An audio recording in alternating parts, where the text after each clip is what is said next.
Welcome back in our YouTube channel solution of life Ajay Pandey. और आप सभी का फिर से एक बार स्वागत है। कुछ दिनों तक मैं आपके लिए एक सेशन नहीं ला पाया और हम लोग फिर से दोबारा स्टार्ट करते हैं और इस सेशन को आगे बढ़ाते हैं। एक सेशन हम लोग ने जिसमें यूनिट्स क्या होती है, फंडामेंटल क्वांटिटीज क्या होती हैं और सप्लीमेंट्री क्वांटिटीज क्या होती है, उनके यूनिट क्या हैं, तो इन सब डिटेल के बारे में हमने देखा है। और मैं आपको एक बार फिर से बता दूं कि यहाँ पर हम जो क्लास लेने जा रहे हैं उसमें NCERT 6 to 12 important topics cover करेंगे हम वन बाय वन। पहले हम फिजिक्स, फिर केमिस्ट्री और उसके बाद बायो को कवर करेंगे और जल्दी से जल्दी इस सेशन को कंप्लीट करने की कोशिश करेंगे। और अब हम लोगों का क्लास 2 days में या 1 days में एक सेशन आता है, तो ज़्यादा टाइम ना लेते हुए हम लोग आज की क्लास को स्टार्ट करते हैं।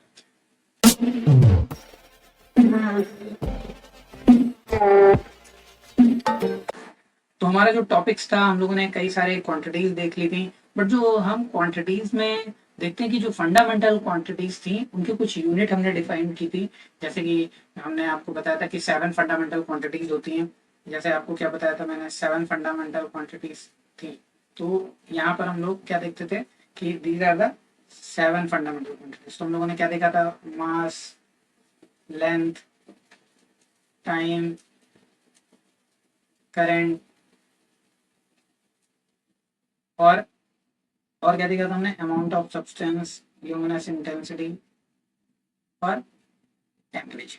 तो these are the 7 fundamental quantities and respectively their units are called fundamental units।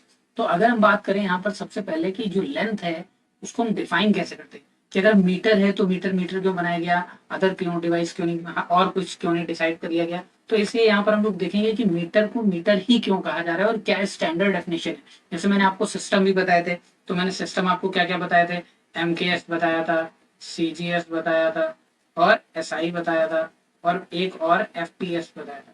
तो ये सारा जो है आपका कहीं ना कहीं हम लोगों ने आपको ये इस तरीके से बताया, ठीक है। तो अब देखते हैं मीटर इज डिफाइंड एज, देखिए हम लोग पढ़ते हैं कि जो स्पीड ऑफ लाइट है दैट इज 3 × 10⁸ मीटर पर सेकेंड, बट जो एक्चुअल स्पीड है that is 299,792 and 458। Clear, that is exactly speed of light. तो अगर हम बात करते हैं कि जब हम इसको राउंड ऑफ करते हैं, हमने आपको राउंड ऑफ के लिए भी एक वीडियो डाला है, अगर आपने नहीं देखा है तो उसको देख सकते हैं। तो जब हम इसको राउंड ऑफ करते हैं तो ये देखिए 1 2 3 4 5 6 7 8, तो ये अप्रोक्सीमेटली 2.99 × 10⁸ आ जाता है मीटर पर सेकंड, और इसको राउंड फिगर में हम 3 × 10⁸ लिखते हैं। तो यहाँ पे जो डिफाइन किया गया है, so 1 metre is nothing, 1 metre is a length. तो 1 मीटर क्या है, एक 1 metre is the length of the path travelled by light. यानी कि 1 मीटर क्या है, एक लेंथ है जो पाथ ट्रेवल करेगी किसमें, वैक्यूम में। अगर लाइट वैक्यूम में कोई पाथ ट्रेवल करती है तो जो उसका टाइम इंटरवल होगा दैट इज 1 बाई वेट,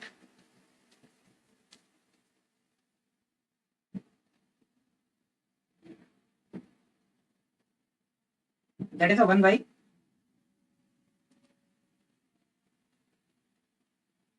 चलो तो अब देखिए यहाँ पर हमारा क्या हो जाएगा,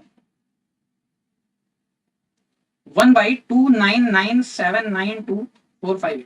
सिंपल सा फंडा है, आपको पता है speed is equal to distance upon time, so time is equal to distance upon speed. Clear है। तो 1 मीटर अगर इतनी स्पीड में कवर करेगी जो लाइट, उसी को हम क्या कहेंगे, 1 मीटर। तो आई थिंक आप सभी को समझ में आया होगा कि what is the actually means of 1 metre. Clear. So 1 metre is the distance from by distance travelled by a light in a vacuum in the time interval of 1/3 × 10⁸।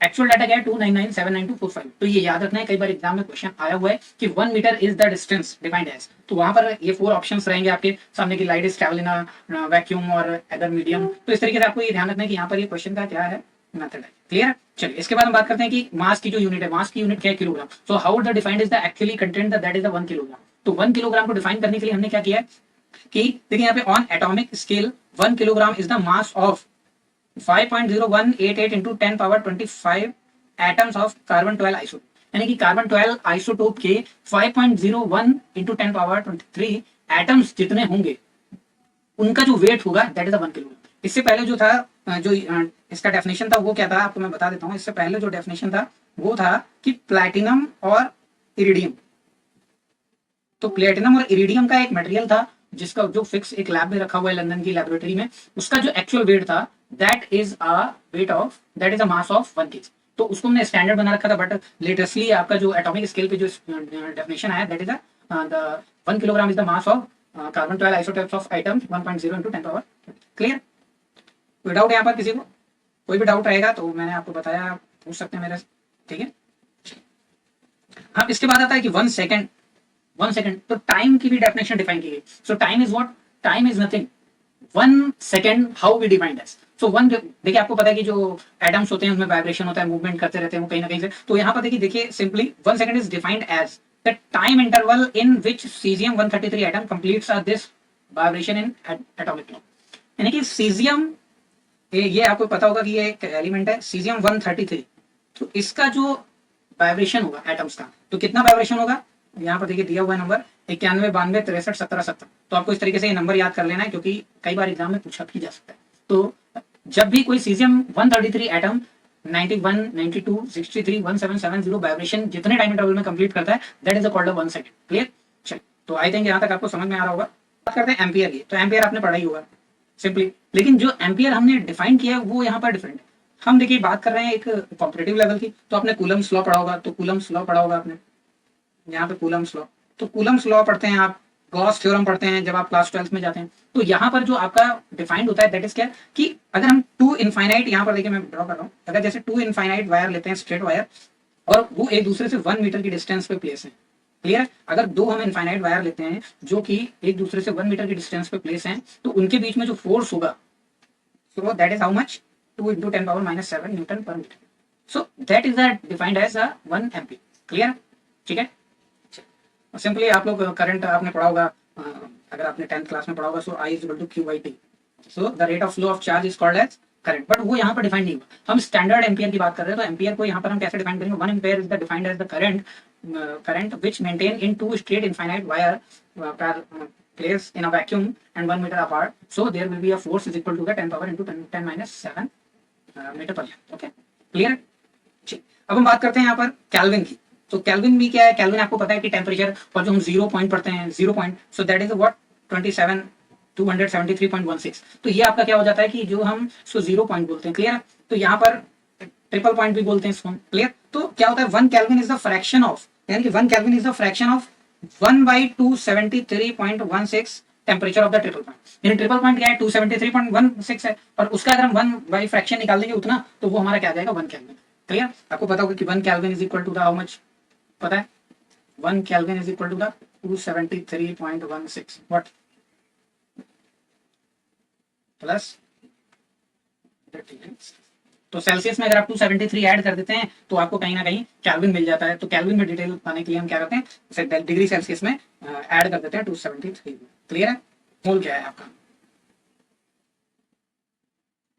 तो मोल देखिए, 1 mole is the amount of substance which contains many elementary entities as there are atoms in 0.012 kg of carbon 12 isotope. तो carbon 12 isotope का 0.012 kg of क्या हो जाएगा? 1 मोल।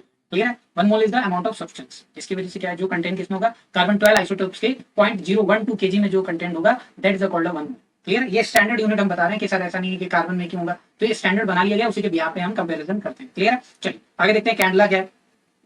So candela is the luminous intensity in given direction of monochromatic source that emits radiation of frequency 540 into 10 power 12 hertz and the radiant intensity in that direction of 1/683 watt per steradian. Steradian मैंने आपको बताया था that is a unit of solid angle. तो ध्यान रखिएगा कि solid angle की unit क्या है और प्लेन एंगल की यूनिट। तो कैंडला क्लियर हो गया आपको। मोनोक्रोमेटिक सोर्स क्या होता है? मोनोक्रोमेटिक सोर्स वो होते हैं सिंगल फ्रिक्वेंसी की लाइट निकलती है, और रेडियंट इंटेंसिटी, इंटेंसिटी का मीन्स होता है कि कितना सरफेस हम कवर कर रहे हैं एनर्जी के लिए। तो यहाँ पर हम रेडियंट इंटेंसिटी की बात कर रहे हैं। तो यहाँ पर देखिए जैसे कि सपोज ये सरफेस है और यहाँ पर इतना सरफेस हम कवर कर रहे हैं ये रेडियंट से, तो इस सरफेस पे कितनी एनर्जी जा रही है? That is radiant intensity of energy. Clear? चलिए, तो यहाँ तक क्लियर हो गया सभी को। अब हम बात करते हैं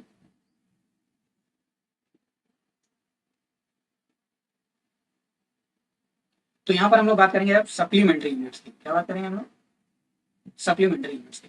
चलिए, तो सप्लीमेंट्री यूनिट्स क्या है देखते हैं। तो सबसे पहले मैंने बताया था 2 टाइप की होती हैं आपको, एक रेडियन होता है,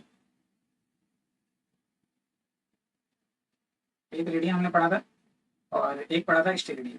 ये पता है आपको प्लेन एंगल की यूनिट है, और ये सॉलिड एंगल की, सॉलिड एंगल की बात करें तो प्लेन एंगल क्या होता है? Plane angle is the angle subtended by an arc, angle subtended by an arc in a plane. तो जैसे ये एक्स और ये वाई है आपका,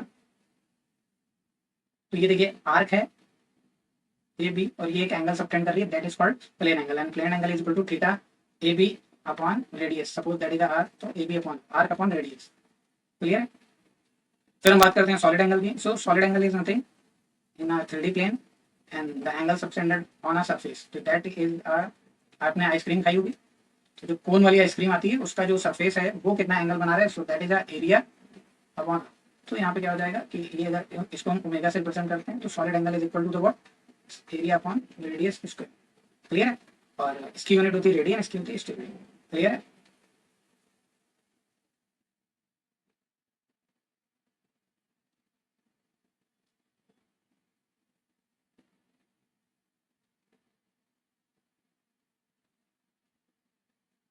चलिए, तो हम लोग देखते हैं यहाँ पर स्टेरेडियन।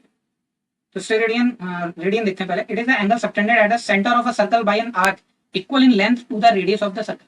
तो इट इज क्या होगा, वन रेडियन क्या हो जाएगा, वन रेडियन यानी कि जब ये आपका इक्वल हो जाएगा तो आर्क इक्वल हो जाएगी रेडियस के, so that is one radian. One radian is the plane angle when the arc is equal to the radius. Same यहाँ पे क्या हो जाएगा, one steradian is the solid angle subtended by a centre that is equal to the area of the surface is equal to the square of the radius. तो यहाँ पर ये one steradian हो जाएगा, कब होगा, जब ये दोनों आपस में इक्वल हो जाएंगे, तो ए इक्वल टू आर स्क्वायर हो जाएगा, तो omega will be one steradian. Clear है? नहीं समझ में आया? चलिए एक बार और बता देते हैं आपको। देखिए रेडियन की बात करते हैं, तो रेडियन का मैंने फॉर्मूला क्या बताया अभी यहाँ पर, देखिए यहाँ पे नीचे लिख देता हूँ, theta is equal to arc upon radius. Clear है? तो अभी क्या है, आपको पता है कि थीटा वन रेडियन हो जाएगा, कब होगा, if arc is equal to the radius. Same अगर हम बात करें तो ओमेगा क्या है, सॉलिड एंगल, ये वन स्टेरेडियन हो जाएगा, कब, if area is equal to the square of the radius. Clear है? तो इस तरीके से आप कहीं ना कहीं कोई भी डेफिनेशन अगर आपके बोर्ड एग्जाम में आती है तो आप इसको सॉल्व कर सकते। होमवर्क क्या है आपके लिए कि right 30 formula of physical quantity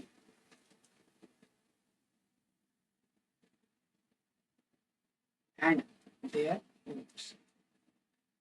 Unit should be in MKS and SI. तो आपको SI यूनिट भी लिखनी है और MKS, अगर दोनों की सेम है तो सेम भी करनी है। ठीक, आई थिंक यहाँ पर आप सभी को समझ में आया होगा कि एक्चुअल में क्या है और कैसे। ठीक है ना? तो ये सारी चीजें ध्यान रखिएगा और बहुत इंपॉर्टेंट है। फिर thank you everyone, bye bye, take care, पढ़ते रहिए, मौज।